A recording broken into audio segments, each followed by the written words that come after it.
श्री स्वामी समर्थ. नमस्कार मित्रांनो, जीवन सुरळीत चालवण्यासाठी आणि कुटुंबात समृद्धी टिकवण्यासाठी पैसा असणे महत्त्वाचे आहे. लक्ष्मीची कृपा होण्यासाठी माणूस रात्रंदिवस मेहनत करतो. अनेक प्रकारचे उपाय आणि पूजा करतो, नोकरी करतो, व्यवसाय करतो.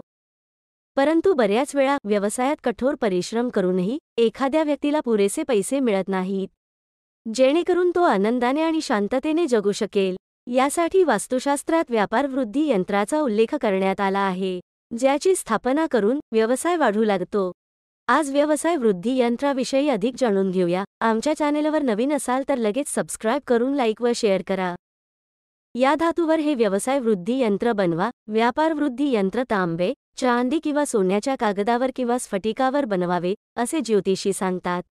धार्मिक शास्त्रानुसार शुभ मुहूर्तावर क्रिस्टल किंवा सोन्याच्या पानावर व्यवसाय वृद्धी यंत्र बनवणे शुभ मानले जाते. असे मानले जाते की या यंत्राची स्थापना योग्य रीतीने केली तरच त्याचे फल प्राप्त होते.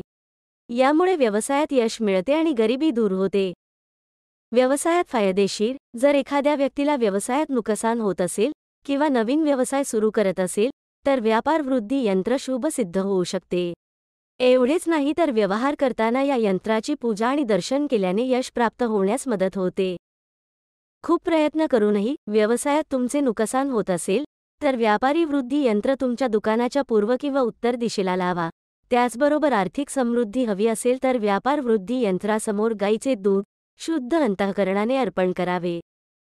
यासोबतच नियमितपणे माता लक्ष्मी सूक्ताचा पाठ करा आणि मंत्राचा जप करा. याप्रमाणे व्यवसाय वृद्धी यंत्राची पूजा करा. ज्योतिषशास्त्रानुसार कोणत्याही महिन्याच्या शुक्ल पक्षाच्या बुधवारी शुभ मुहूर्तावर व्यवसाय वृद्धी यंत्रासमोर बसून देवी लक्ष्मीच्या मंत्राचा जप करावा.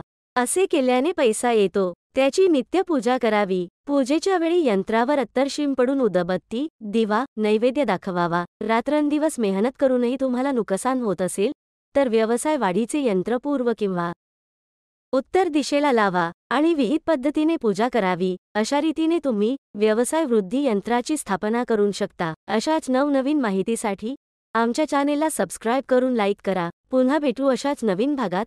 तोपर्यंत नमस्कार. स्वामी समर्थ.